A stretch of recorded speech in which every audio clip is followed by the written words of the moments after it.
बोंदितापुर गांव में दामिनी नाम की एक औरत अपनी दो बेटियों रिया और शिखा के साथ रहती थी। दामिनी गांव के जमींदार सुजीत सिंह के घर मालिन का काम करती थी।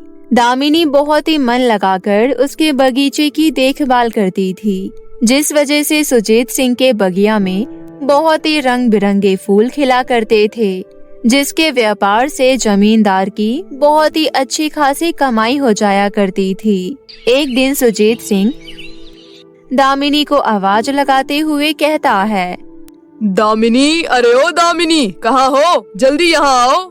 मालिक की आवाज सुनकर दामिनी भागी भागी वहाँ आती है। जी मालिक, कहिए। ये बता, ये गुलाब के फूल ऐसे मुरझाए हुए क्यों हैं? ये तू कैसे देखभाल कर रही है बगीचे का? तुझे पता है ना मुझे अपना बगीचा कितना प्यारा है। मेरे बगीचे में कोई भी फूल मुरझाए मुझे ये बिल्कुल भी बर्दाश्त नहीं है। जानती हूँ मालिक, लेकिन सालों साल इस बगीचे के फूल खिले खिले तो नहीं रह सकते हैं ना। फूलों का खिलना और मुरझाना ये तो प्रकृति का नियम है। ये सब तो भगवान के हाथों में है। जब सब कुछ भगवान के हाथों में ही है तो तू क्या यहाँ मुफ्त में पगार लेगी? चल अब जा यहाँ से। कल से तुझे काम पर आने की कोई जरूरत नहीं है। अरे मालिक, मुझ गरीब पर ऐसा गजब मत करो। मेरे घर पर मेरी दो बेटियां हैं। वो बड़ी आस लगाकर बैठी होगी कि मुझे पगार मिलेगा तो घर में खाना बनेगा। तुझे एक बार में बात समझ नहीं आती क्या? जा यहाँ से। ठीक है मालिक, मैं चली जाती हूँ, लेकिन आप मुझे आज का मेहनताना तो दे दीजिए। कोई मेहनताना वहनताना नहीं मिलेगा तुझे। चुपचाप जाती है या चौकीदार को बुलाऊं? मालिक की बात सुनकर दामिनी दुखी होकर वहाँ से अपने घर की ओर आने लगती है। तभी उसे रास्ते में एक हरा भरा पौधा दिखाई देता है। अरे, ना जाने किसने इस पौधे को उखाड़ फेंका है। इस पौधे में तो अभी पूरी जान बाकी है। एक काम करती हूँ, मैं इस पौधे को अपने घर ले जाती हूँ, वहाँ आंगन में लगा दूंगी। दामिनी उस पौधे को लाकर अपने आंगन में लगा देती है और रोजाना उसमें पानी डालती है। कुछ ही दिनों बाद वो छोटा पौधा बड़ा होने लगता है। ये देखकर दामिनी की दोनों बेटियां रिया और शिखा कहती है, अरे रिया, ये देख, माँ का लगाया हुआ पौधा कैसे तनकर खड़ा हो गया है। अब देखना, बहुत ही जल्दी ये पेड़ हमें मीठा मीठा फल देगा। फिर हम इन फलों को बेचने लगेंगे, जिससे हमारी गरीबी मिट जाएगी और माँ को भी इतना मेहनत नहीं करना पड़ेगा। अपनी बेटियों की आंखों में अमीरी के सपने देखकर दामिनी टूटे मन से कहती है, हे भगवान, लालत है मुझ गरीब माँ पर। कितने दिन हो गए घर में चूल्हा नहीं जला। मालिक ने मुझे काम पर से निकाल दिया। उसके बाद लोगों के घरों में जैसे तैसे झाड़ू पोछा करके काम मिला। उससे भी मेरे घर का गुजारा ठीक से नहीं हो पा रहा है। मुझे तो कहीं डूब मरना चाहिए।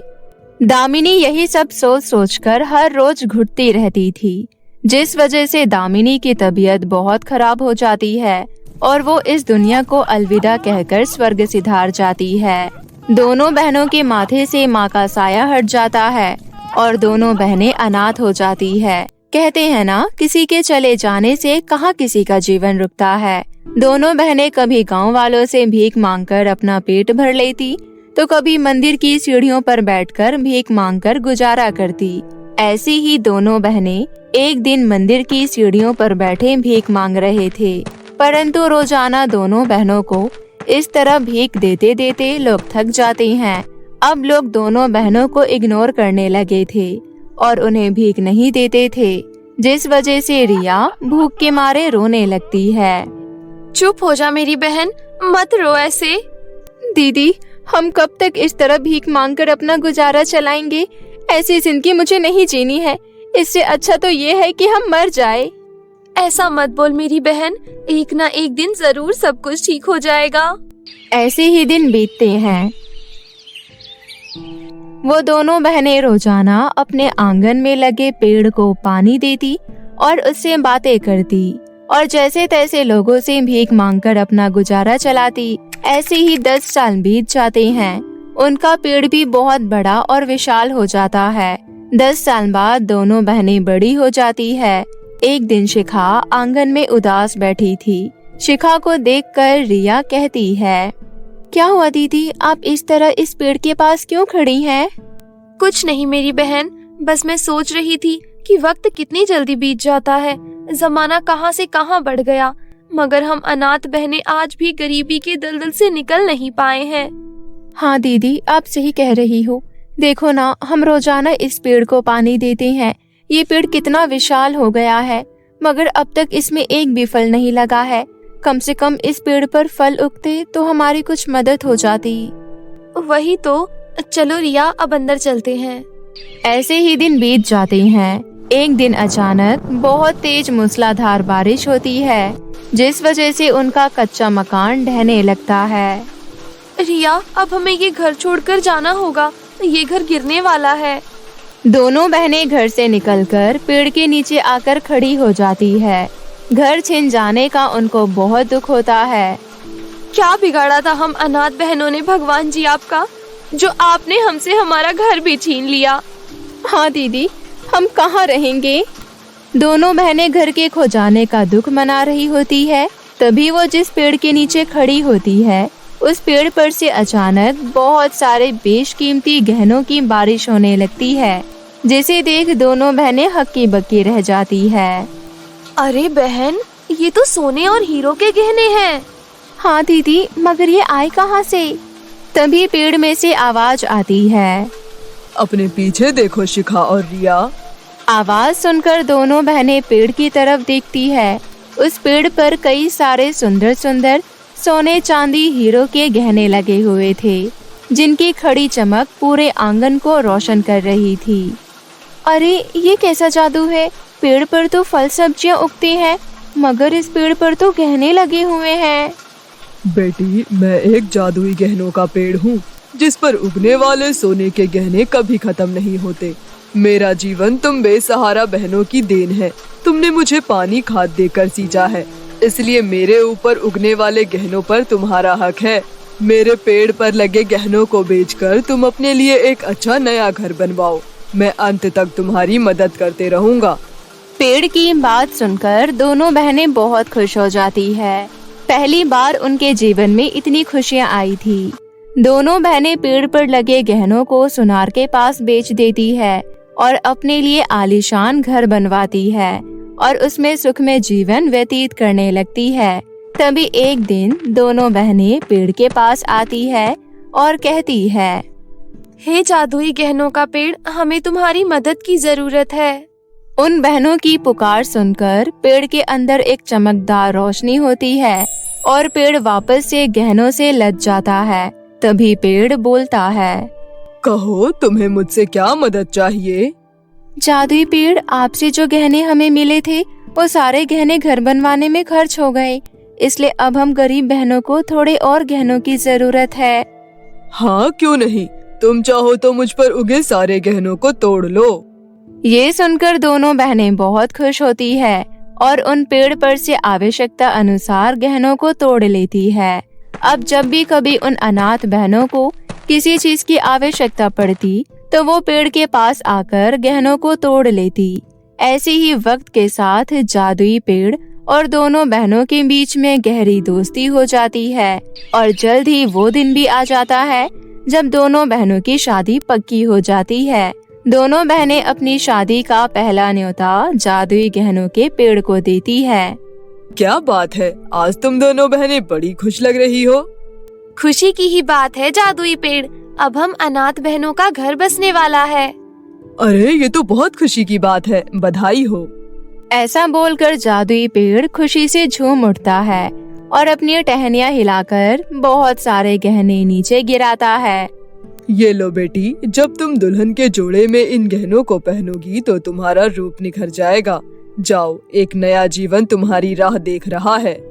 शुक्रिया जादुई पेड़, अगर आज तुम हमारा साथ न देते तो हम गरीब अनाथ बहनों का न जाने क्या होता। इसके बाद दोनों बहनें गहने लेकर घर आ जाती है। ऐसी ही उनकी शादी का दिन आ जाता है। वो दोनों बहनें दुल्हन के जोड़े में उन गहनों को पहनकर बहुत सुंदर लग रही थी।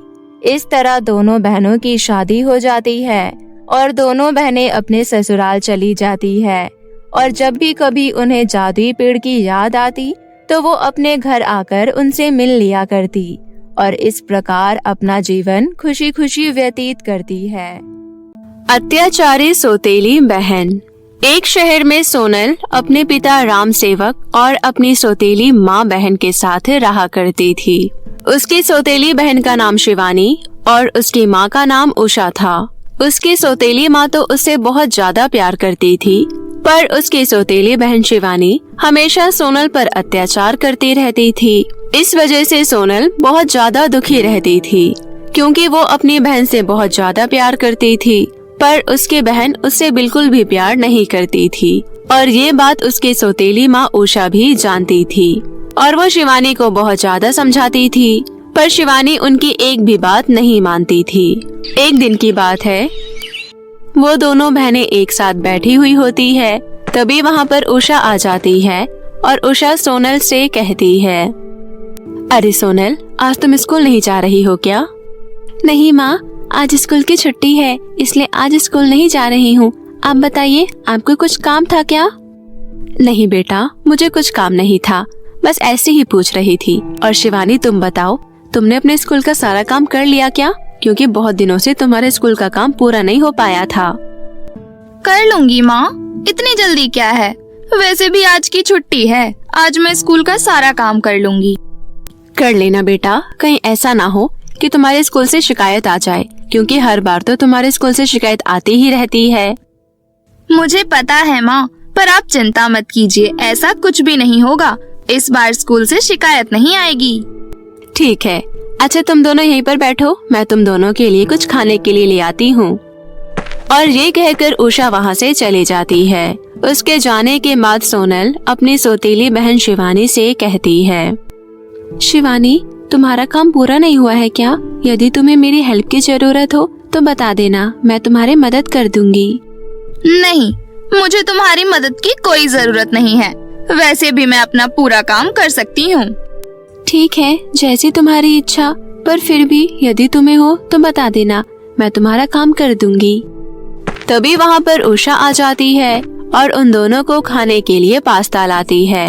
वो दोनों बड़े मजे से पास्ता खाने लगती है और इसके बाद शिवानी वहाँ से चली जाती है और सोनल अपने स्कूल का काम करने लगती है। सोनल हमेशा स्कूल में फर्स्ट आया करती थी, इस वजह से उसकी सौतेली बहन सोनल से बहुत ज्यादा जला करती थी और उसके साथ बहुत बुरा व्यवहार करती थी। एक दिन की बात है, राम सेवक घर पर बैठा हुआ होता है।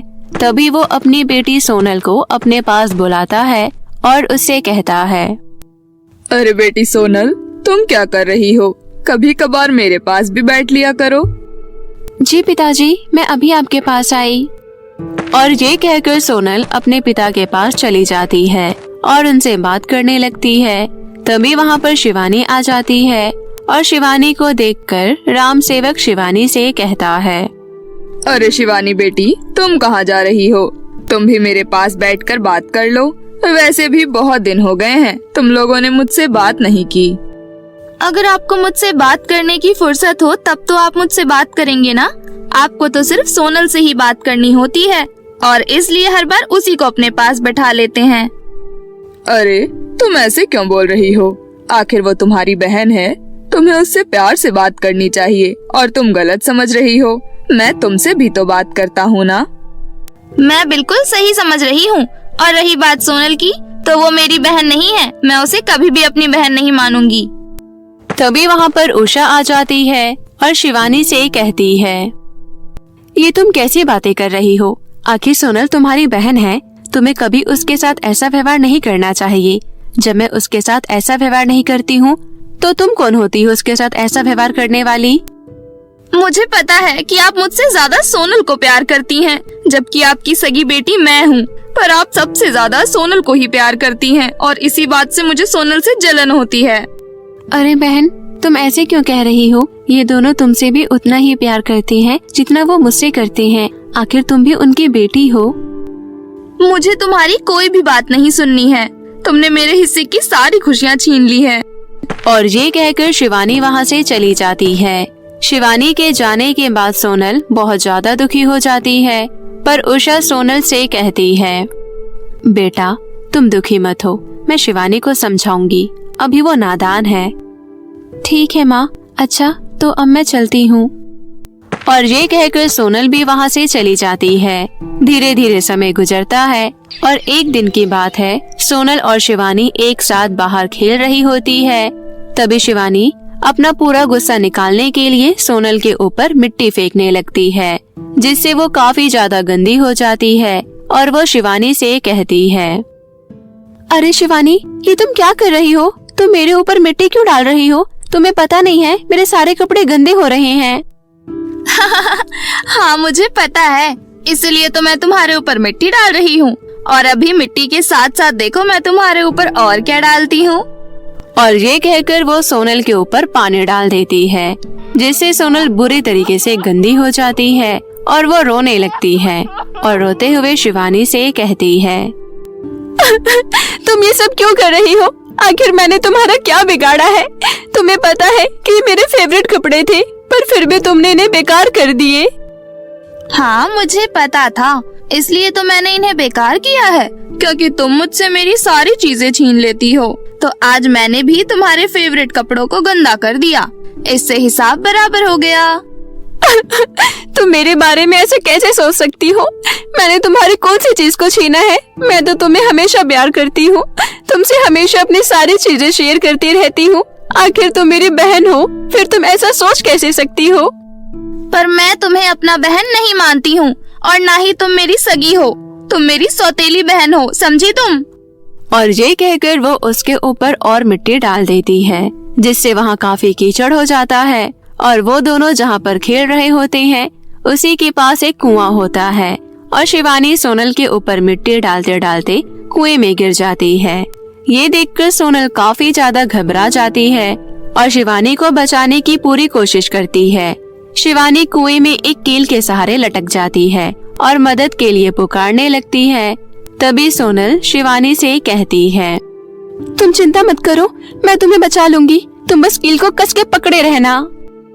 और ये कहकर वो इधर उधर देखती है, पर उसे कुछ भी समझ में नहीं आ रहा था। तभी वो कुएं की बाल्टी कुएं में फेंकती है और शिवानी से कहती है, शिवानी, तुम इस बाल्टी को कसकर पकड़ लो, मैं तुम्हें ऊपर खींच लूंगी। नहीं, तुम मुझे ऊपर नहीं खींच पाओगी, मैं बहुत ज्यादा भारी हूँ, मैं कुएं में गिर जाऊंगी। तुम जल्दी जाओ और मम्मी पापा को बुला कर ले आओ। नहीं, यदि मैं मम्मी पापा को बुलाने गई तो तुम इस कुएं में गिर सकती हो। तुम मुझ पर विश्वास रखो और इस बाल्टी को पकड़ लो, मैं अभी यहाँ से मदद मांगती हूँ। सोनल के काफी कहने पर शिवानी बाल्टी को पकड़ लेती है और सोनल अपने आसपास के लोगों से मदद मांगती है और फिर वो सभी शिवानी को कुएं से बाहर निकाल लेती हैं। बाहर आने के बाद शिवानी बहुत ज्यादा खुश हो जाती है और सोनल भी बहुत खुश होती है और सोनल शिवानी के गले से लग जाती है और उसे कहती है, तुम ठीक तो हो ना? तुम्हें कुछ हुआ तो नहीं? यदि आज तुम्हें कुछ हो जाता तो मैं अपने आप को कभी माफ नहीं कर पाती, क्योंकि ना ही तुम मुझसे जलती और ना ही तुम मुझ पर मिट्टी डालती और ना ही तुम इस कुएं में गिरती। ये सब मेरी वजह से ही हुआ है। ये सुनकर शिवानी को काफी बुरा लगता है और वो सोनल से कहती है, तुम्हें तो खुश होना चाहिए कि मैं तुम्हारे साथ बुरा व्यवहार कर रही थी और इसीलिए मुझे भगवान ने ये सजा दी, तो तुम दुखी क्यों हो रही हो? अरे, इसमें खुश होने की क्या बात है? आखिर तुम्हें कुछ हो जाता तो मैं अपने आप को कभी माफ नहीं कर पाती, क्योंकि तुम मेरी बहन हो।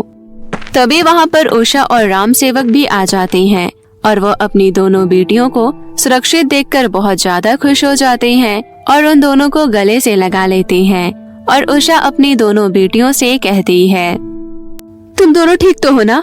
मैंने सुना कि शिवानी कुएं में गिर गई, तो तुम बाहर कैसे आई? तुमको किसने निकाला? ये सब सोनल की वजह से हुआ। यदि आज सोनल नहीं होती तो मैं सच में कुएं में गिर गई होती। वो तो सोनल ने समय रहते लोगों को बुलाकर मुझे कुएं से निकलवा लिया।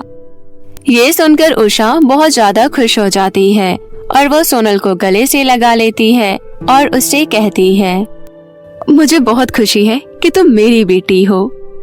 इसके बाद वो सभी घर पर आ जाते हैं और अब शिवानी सोनल से बिल्कुल भी नहीं जला करती थी, साथ ही उसके साथ नरमी से पेश आया करती थी। और अब सोनल भी बहुत खुश थी कि उसकी बहन उसे प्यार करने लगी। सौतेली माँ और सोने चांदी की परियां। बहुत समय पहले की बात है। जानवी नाम की एक लड़की मादीपुर गांव में अपनी माँ पूजा और पिता रघु के साथ रहती थी। जानवी पढ़ाई में बहुत अच्छी थी और वो क्लास में हमेशा फर्स्ट आती थी। जानवी के माता पिता उसे पढ़ा लिखाकर एक वकील बनाना चाहते थे, इसलिए उन्होंने अपनी सारी जमा पूंजी जानवी की पढ़ाई में लगा दी थी। एक दिन जानवी अपने माता पिता के साथ अपने पिता रघु के ऑफिस पार्टी में गई थी। पार्टी बहुत मजेदार थी। जानवी पार्टी को बहुत एंजॉय कर रही थी। पार्टी खत्म होने के बाद जानवी और उसके माता पिता घर की ओर निकल जाते हैं, लेकिन तभी उनकी कार के सामने एक बड़ा सा ट्रक आ जाता है और उनका एक बहुत ही भयानक एक्सीडेंट हो जाता है। एक्सीडेंट के दौरान मौके पर ही जानवी की मां पूजा की मृत्यु हो जाती है। आसपास खड़े लोग जल्दी से एम्बुलेंस बुला लेते हैं, जिस वजह से जानवी और उसके पिता बच जाते हैं। हॉस्पिटल में जब जानवी की आंख खुलती है तो वो अपने पिता और डॉक्टर को अपने सामने देखती है। वो उन दोनों से अपनी माँ के बारे में पूछती है। पिताजी, माँ कहाँ है? मुझे माँ से मिलना है। आप कुछ बोलते क्यों नहीं पिताजी? माँ कहाँ है पिताजी? माँ, आप कहाँ है माँ? देखो ना, मुझे कितनी चोट आई है। मुझे दर्द हो रहा है माँ, जल्दी से मेरे पास आ जाओ ना। डॉक्टर जानवी को समझाने की बहुत कोशिश करते हैं, लेकिन वो उनकी एक नहीं सुनती। जानवी बार बार अपनी माँ से मिलने की जिद करने लगती है। जानवी के बार बार पूछने के बाद जानवी के पिता रघु उसे उसकी माँ की मृत्यु की खबर दे देते हैं। ये सब सुनकर जानवी बहुत दुखी होती है और जोर जोर से रोने लगती है। अरे चुप हो जाओ मेरी बच्ची, देखो मैं यहाँ पर तुम्हारे साथ हूँ ना, तुम्हारा ध्यान रखने के लिए। तुम चिंता मत करो, अब मैं तुम्हारा पूरा ध्यान रखूंगा। तुम्हारी माँ अब हमारे साथ नहीं है तो क्या हुआ, मैं तो हूँ ना बेटी। जानवी के पिता उसे बहुत समझाते हैं और उसके ठीक होने पर उसे घर वापस ले आते हैं। कुछ दिनों तक जानवी कुछ नहीं बोलती, वो अपने आप में ही गुमसुम सी रहने लगती है। ये देखकर जानवी के पिता रघु को कुछ समझ नहीं आता कि वो क्या करे, पर वो पड़ोसियों के समझाने के बाद जानवी की खुशी के लिए दूसरी शादी करने के लिए तैयार हो जाते हैं। जानवी के पिता रघु एक रूपाली नाम की विधवा औरत से शादी कर लेते हैं और जानवी से उसका परिचय कराते हुए कहते हैं, देखो जानवी बेटा, ये तुम्हारी नई माँ है, अब से यही तुम्हारा ध्यान रखेंगी। क्या सच में पिताजी, ये मेरी नई माँ है?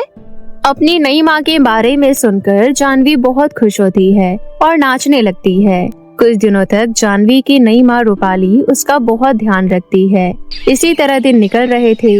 रूपाली ने अब रघु के दिल में जगह बना ली थी और रघु अब उस पर पूरी तरह से विश्वास करने लगा था। कुछ महीनों बाद रूपाली को एक बेटी हो जाती है, जिसका नाम वो टीना रखती है। रूपाली का अपना बच्चा होने के बाद उसका ध्यान जानवी से पूरी तरह हट जाता है और वो जानवी को नजरअंदाज करने लगती है। दिन बीतने के साथ साथ रूपाली को जानवी खटकने लगती है, क्योंकि रघु अपनी सारी जमा पूंजी जानवी की पढ़ाई में लगा रहा होता है। ये सब देखकर रूपाली को बिल्कुल भी अच्छा नहीं लग रहा था। फिर एक दिन रघु रूपाली से कहता है, रूपाली, मैं सोच रहा था कि क्यों ना जानवी का एडमिशन शहर के एक अच्छे कॉलेज में करवा दूं। जानवी पढ़ने में बहुत होशियार है, अगर शहर जाकर पढ़ेगी तो हमारा नाम रोशन करेगी।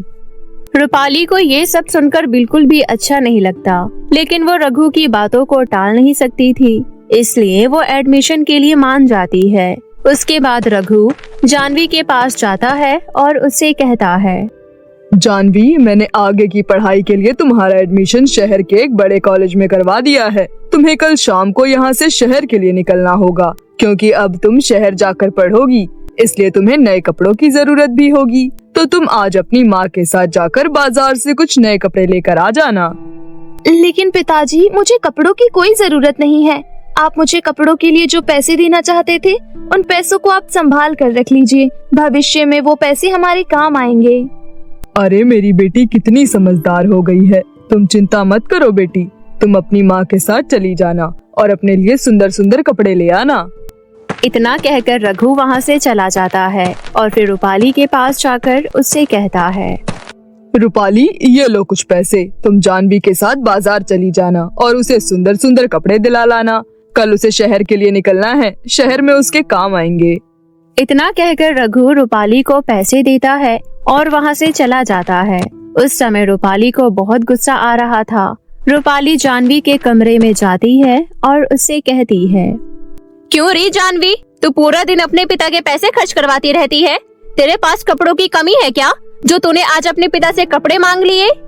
नहीं माँ, मैंने तो पिताजी को मना ही किया था, लेकिन पिताजी कहने लगे कि कॉलेज में जाकर कुछ कपड़ों की जरूरत पड़ेगी, इसलिए उन्होंने मुझे आपके साथ बाजार जाने के लिए कहा है। उसके बाद रूपाली बेमन से गांव से बाहर एक बड़े बाजार में ले जाती है। रूपाली जानती थी कि जानवी को उस जगह की जानकारी नहीं है। रूपाली जानवी को बड़े बाजार के बीचों बीच खड़ा कर देती है। बड़े बाजार का नजारा देखकर जानवी रूपाली से कहती है, माँ, यहाँ तो बहुत भीड़ हो रही है, मुझे तो बहुत डर लग रहा है, कहीं मैं यहाँ खो न जाऊँ। अरे डरने की कोई बात नहीं है, इस बड़े बाजार में हमेशा इतनी ही भीड़ होती है और अब तुम्हें इस भीड़ की आदत डाल लेनी चाहिए, क्योंकि शहर में भी हर जगह ऐसी ही भीड़ होती है। तुम अपने लिए कुछ कपड़े खरीद लो, मैं यहीं खड़ी होकर तुम्हारा इंतजार करती हूँ। ठीक है माँ, आप यहीं पर रुकिए, मैं बस अभी कपड़े लेकर आती हूँ। इतना कहकर जानवी कपड़े लेने चली जाती है। तभी मौका देखकर रूपाली वहाँ से भाग जाती है। अब मैं भी देखती हूँ ये जानवी की बच्ची घर वापस कैसे आती है। रूपाली वहाँ से अपने घर वापस चली जाती है। वहीं दूसरी तरफ जानवी जब कपड़े खरीद कर वापस आती है तो उसे कहीं भी अपनी माँ रूपाली नजर नहीं आती। ये देखकर जानवी बहुत जोर जोर से रोने लगती है। बड़े बाजार जैसी भीड़ भाड़ वाली जगह की जानवी को बिल्कुल भी आदत नहीं थी और न ही उसे जानकारी थी। जानवी को कुछ भी समझ नहीं आ रहा था कि आखिर अब घर कैसे जाए। जानवी बड़े बाजार से निकलकर चलने लगती है और वो एक सड़क पर पहुंच जाती है। जानवी इतनी ज्यादा परेशान होती है कि उसके सामने आ रही गाड़ी उसे दिखाई नहीं देती। जानवी का एक्सीडेंट होने ही वाला था। तभी वहाँ दो परियां आकर उसे बचा लेती है। दोनों परियां बहुत ही खूबसूरत थी। एक परी दिखने में बिल्कुल सोने के जैसी थी और दूसरी बिल्कुल चांदी जैसी चमक रही थी। दोनों परियों को देखकर जानवी हैरान हो जाती है और फिर जानवी उन दोनों से कहती है, आप दोनों कौन हैं? ये सुनकर सोने जैसी दिखने वाली परी कहती है, अरे अरे डरो मत जानवी, हम दोनों परी लोग से यहाँ आए हैं। मेरा नाम सोन परी है और ये मेरी बहन चंदा परी। हम दोनों अक्सर पृथ्वी लोक पर जरूरतमंद लोगों की और मुसीबत में फंसे लोगों की मदद करने आते हैं। हमने तुम्हें बाजार में खोया देखा, हम तभी से तुम्हारे पीछे थे और अभी अभी तुम्हारा एक्सीडेंट होने ही वाला था, लेकिन समय रहते हमने तुम्हारी जान बचा ली। एक बात बताओ, तुम इतनी परेशान क्यों हो और तुम बाजार में खो कैसी गई? परी जी, मेरी सौतेली माँ है जो मुझे बड़े बाजार में छोड़कर पता नहीं कहाँ चली गई। मैं जानती हूँ कि वो मुझे बिल्कुल भी पसंद नहीं करती, इसलिए मेरे साथ ऐसा कर रही है। ये तो बहुत गलत बात है, उन्हें तुम्हारे साथ ऐसा व्यवहार नहीं करना चाहिए था। जानवी अपनी दुख भरी कहानी दोनों परियों को सुनाती है।